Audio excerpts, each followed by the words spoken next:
Hey, Andre, it's Mike Trudell. I work for the Lakers and Spectrum Sportsnet.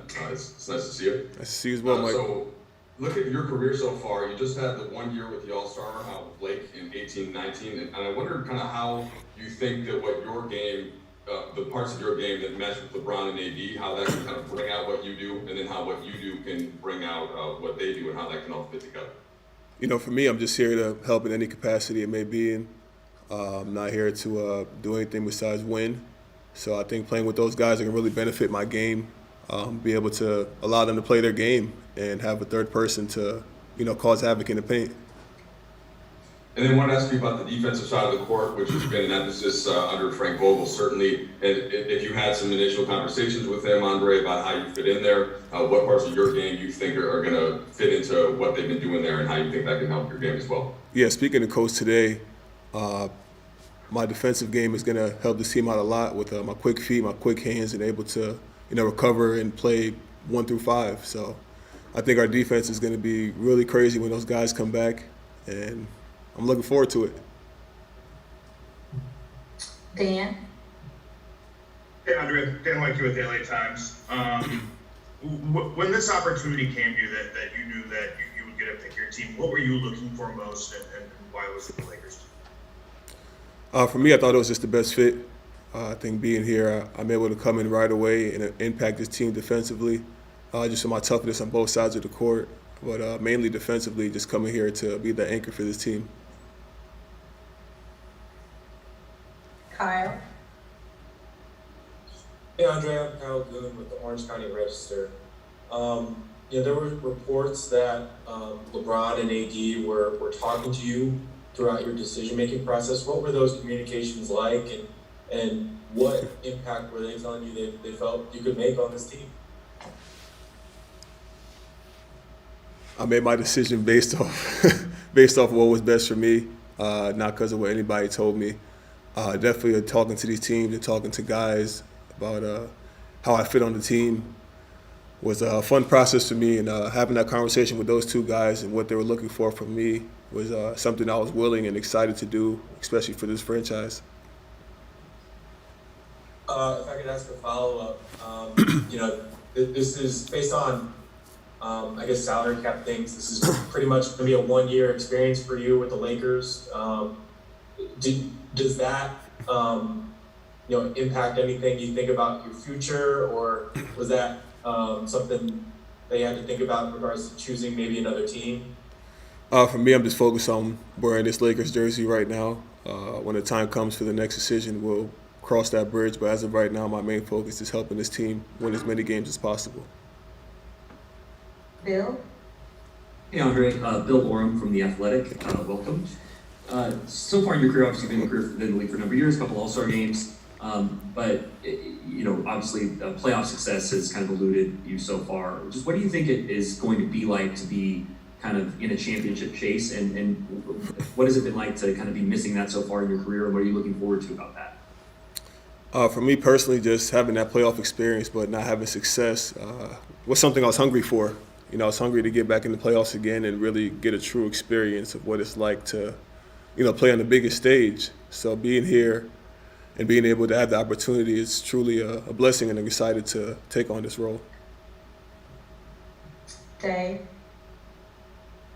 Hey, Andre, Dave McVenom with ESPN. A tweet surfaced from 2011 that you put out where you said one of your goals in life is to meet LeBron and either play with him or against him. I was 17.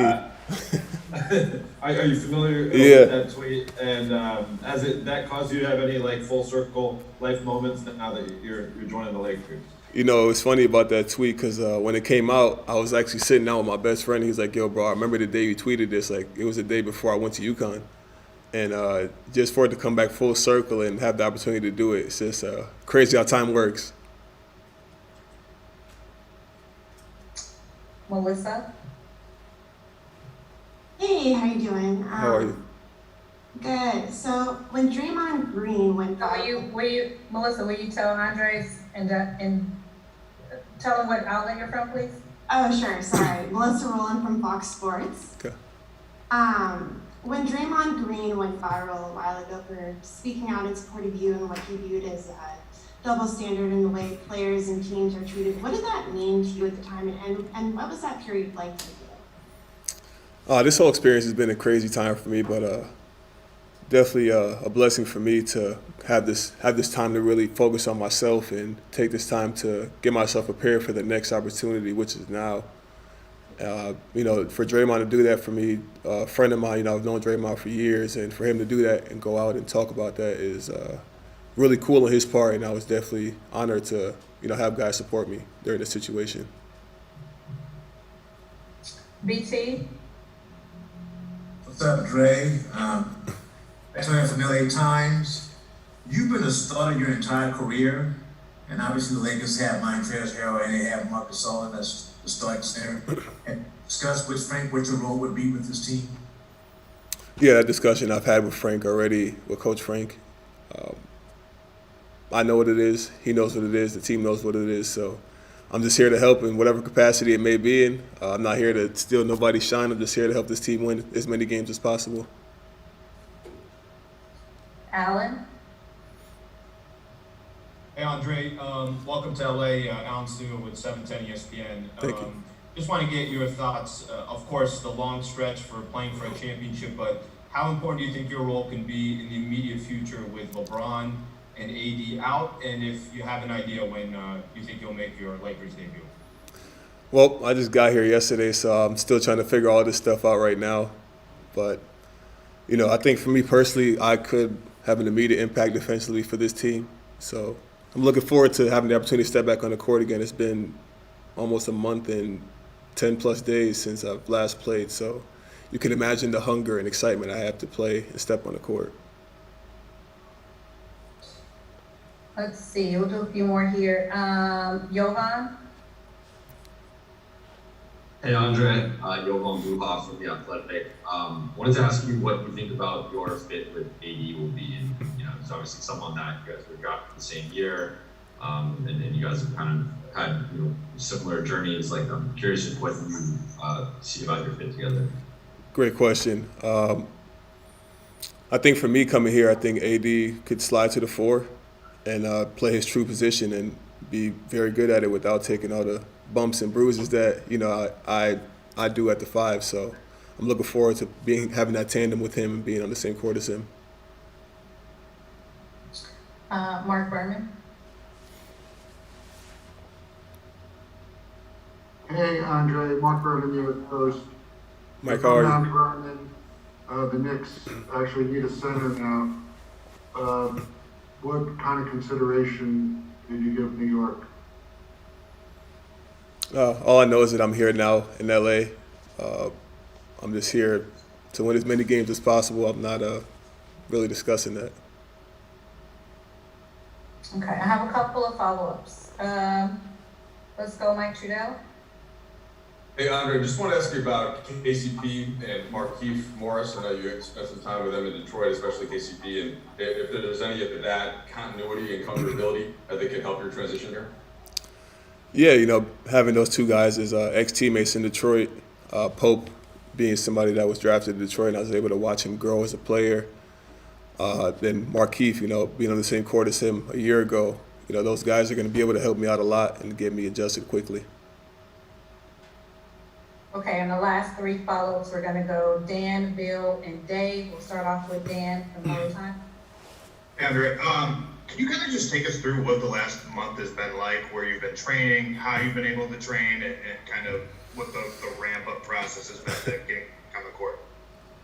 Yeah, this past month has been crazy for me, just figuring out how to stay in shape and game shape. That is, it's always easy to stay in shape, but game shape is definitely a lot harder to do without playing full contact 5-on-5. But I figured it out. My staff is great who I work with. I had an incredible month of work where I'm ready to play today. Were you out in LA during that stretch? I was not. I was in Cleveland. I don't even know where that came from or why people said I was in LA, but I was never here. I think because there was sun in the pictures. And people Huh? were used to seeing it in Cleveland. I think it's because it was sunny in some of your Instagram pictures. I think people were guessing. Oh, I went to Florida. I went to Florida to see some family. Okay, and the last 2 follow-ups. Bill? So Andre, you said you're ready to play today. Obviously, people are eager to see you on the court. I mean, is Wednesday in the cards for you? Did you play on Wednesday against Milwaukee? That's something we have to discuss today. I don't know by the end of today what's happening on Wednesday. And last, Dave. Dre, where do you leave things with Cleveland? Obviously, we mentioned the Draymond point that he made, and obviously you liked him sticking up for you. But is there any bad feelings leaving the organization, or where do things stand between Oh, you no, guys? absolutely not. I have nothing but the utmost respect for Cleveland. I love my time that I was there. I love my teammates that were there. I built a great relationship and bond with those guys. The front office, I have no anger or malice towards them. Appreciate them for taking me on last year and giving me a chance to play. But I'm in a new city and ready to take it on.